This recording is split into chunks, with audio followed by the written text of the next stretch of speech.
Hello, I'm Michael. Before I continue, please like and subscribe. I'm a 16-year-old high school student from a small town in Ohio. My life took an unexpected turn last year when my mom remarried. At first, I was cautiously optimistic about having a stepfather. Maybe it would be nice to have a male role model around. But I was wrong. My new stepfather, Richard, seemed okay initially. He'd take us out for ice cream and ask about my day at school. But it didn't take long for things to change. I started noticing how he'd subtly criticize me to my mom when he thought I couldn't hear. He'd say things like, "Don't you think Michael's been spending too much time with his friends? Maybe we should limit his social activities." One day, I overheard him talking to my mom in the kitchen. "I'm just worried about Michael's grades. Maybe we should consider some stricter rules about his study habits." The thing is, my grades were fine. I was a solid B student, but Richard made it sound like I was failing everything. I tried to talk to my mom about it, but she just brushed it off. "Richard's just trying to help, sweetie. He cares about your future." Things got worse when Richard offered me a part-time job at his company. I was excited at first. It seemed like a great opportunity to earn some money and gain work experience. Plus, I thought it might help us bond. For the first few weeks, everything seemed fine. I was filing paperwork and answering phones, nothing too exciting. But it was a job. Then one day, Richard called me into his office. "Michael, we need to talk about your performance," he said, his face serious. I was confused. "Is something wrong?" I thought I was doing okay. Richard shook his head. "I'm afraid not. There have been some serious issues with your work. I'm going to have to let you go." I was stunned. "What issues?" No one said anything to me about problems with my work. "Well, that's part of the problem, isn't it?" Richard said, his voice dripping with condescension. "You haven't been paying attention. I'm sorry, but I can't keep you on if you're not going to take this seriously." I left his office in a daze. I knew he was lying. I had been doing my job just fine. But now I had no way to prove it, and no job. When I got home, I found my mom in the kitchen. "Mom, Richard fired me today," I said, trying to keep my voice steady. She looked surprised. "What? Why?" Before I could answer, Richard walked in. "Oh, honey, I'm sorry you had to hear about it like this," he said, putting his arm around my mom. "I was hoping to talk to you first. Michael's just not cut out for office work. I think it's better if he focuses on his studies for now." I couldn't believe it. He was spinning the story, making it sound like he was doing me a favor. And the worst part? My mom was nodding along, buying every word. As I watched them standing there, I realized something had changed. It wasn't just about losing a job. Richard had found a way to drive a wedge between me and my mom, and I had no idea how to fix it. After getting fired from Richard's company, I knew I had to take control of my own future. I couldn't rely on my mom or Richard for support anymore. So I threw myself into my studies and started looking for any job I could find. I picked up shifts at the local diner, mowed lawns, and even started tutoring younger kids in math. It wasn't glamorous, but every dollar I earned felt like a small victory against Richard's attempts to keep me down. When it came time to apply for colleges, I didn't even bother asking my mom or Richard for help.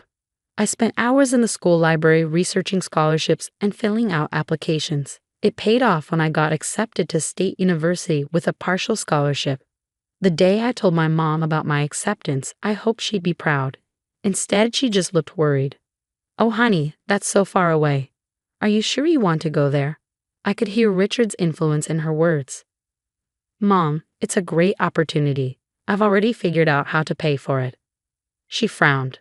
"But Richard said he'd help you get into the community college here. Wouldn't that be easier?" I bit back my frustration. "I appreciate that, but I want to do this on my own." As I packed up to leave for college, my relationship with my mom grew more strained. Every conversation seemed to circle back to Richard's opinions or concerns. It hurt, but I knew I had to focus on my future.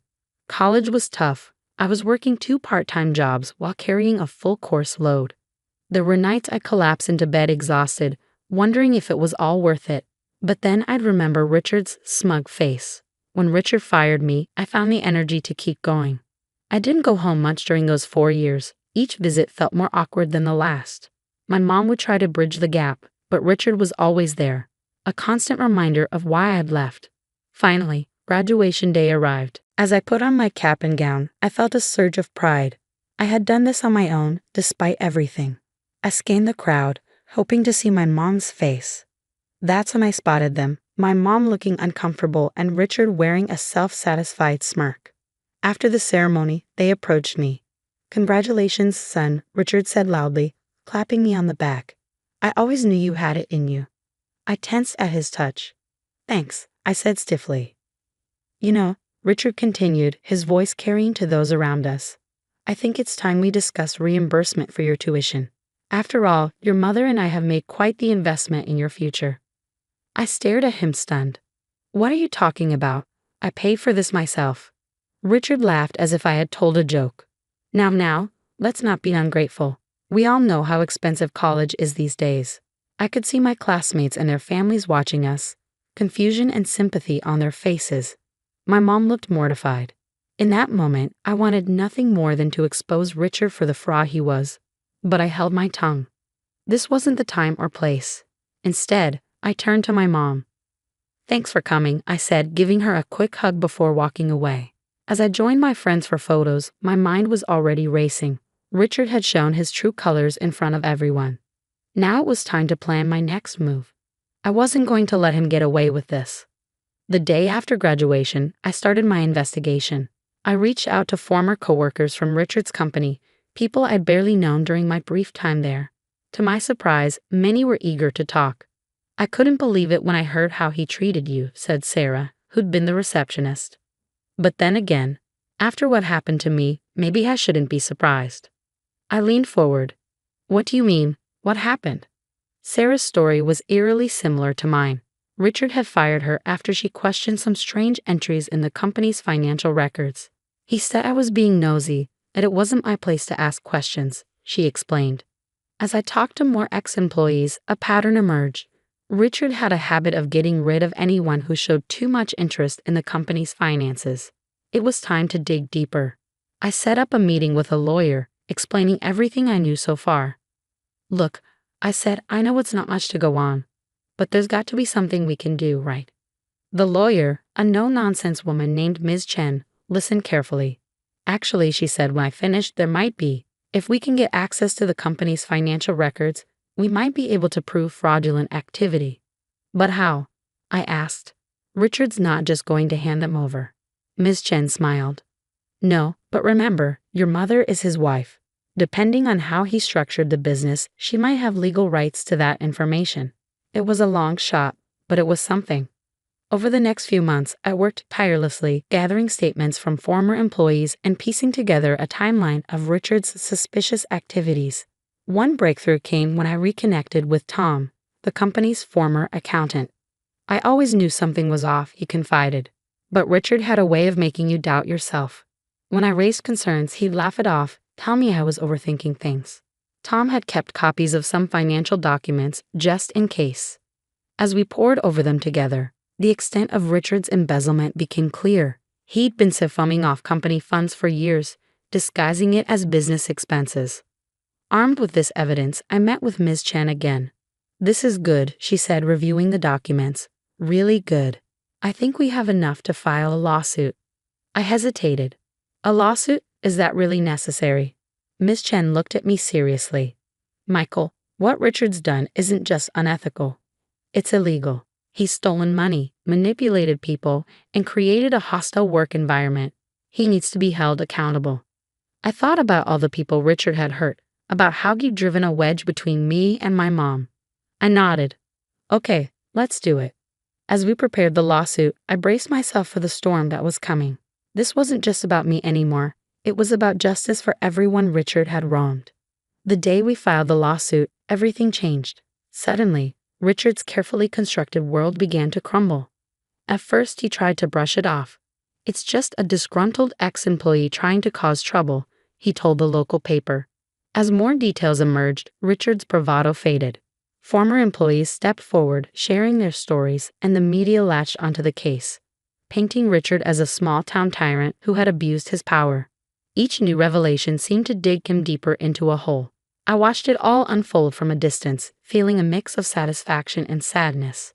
I hadn't wanted it to come to this, but Richard had left me no choice. The courtroom became my second home as the case dragged on. Richard's lawyers tried every trick in the book to discredit me and the other witnesses, but the evidence was too strong. Finally, after months of legal battles, the judge made her ruling. "The court finds in favor of the plaintiff," she announced. "Mr. Richard Thompson is hereby ordered to pay restitution to all affected parties and face criminal charges for embezzlement and fraud." As the courtroom erupted in cheers, I sat there stunned. We'd won. Richard was going to face consequences for his actions. Outside the courthouse, reporters swarmed around me. "How does it feel to have exposed your stepfather's crimes?" one asked. I took a deep breath. "This was never about revenge," I said. "It was about doing what's right. I hope this case sends a message that no one is above the law, no matter who they are or what position they hold." As the crowd dispersed, I saw my mom standing off to the side. She looked older, tired. I walked over to her.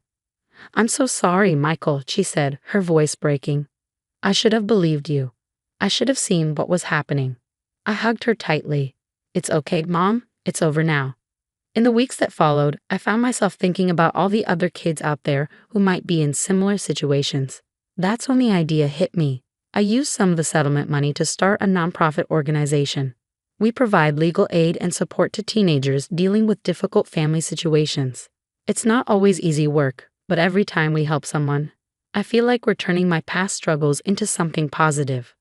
As for Richard, last I heard, he was serving time in a minimum security prison. Sometimes I think about visiting him, but I'm not sure I'm ready for that yet. What I am ready for is the future. For the first time in years, I feel like I can breathe easy. I've learned that sometimes standing up for what's right isn't easy, but it's always worth it in the end. As I wrapped up another successful case at the nonprofit, I couldn't help but reflect on how far I've come. The organization had grown beyond my wildest dreams, helping hundreds of teenagers navigate complex family situations. One afternoon, I received an unexpected call. It was my mom. "Michael," she said, her voice shaky, "Richard's being released next week." My heart raced. I hadn't thought about him in years. "How are you feeling about that?" I asked cautiously. "Honestly, I'm scared," she admitted. "But I wanted you to know first. I'm filing for divorce." I felt a mix of relief and concern. "Do you need any help?" "No, sweetie, I've got this. I wanted to thank you for being brave enough to stand up to him when I couldn't." After we hung up, I sat in my office, processing. It felt like the final chapter of a long, difficult book was closing. A knock on my door interrupted my thoughts. It was Sarah, my first ally in the case against Richard and now my deputy director. "Everything okay, boss?" she asked, noticing my expression. "Yeah," I said, smiling. "Just thinking." And that's the end of our story. Now, I want to hear from you. Have you ever faced a situation where standing up against something wrong not only changed your life, but also led you to your purpose? Share your thoughts in the comments below. If you found this story moving and want to see more, don't forget to hit that like button and subscribe to our channel. Your support helps us bring more stories like this to light. This approach connects the story's theme to the viewer's personal experiences, encouraging deep, meaningful interactions while smoothly integrating a call to action.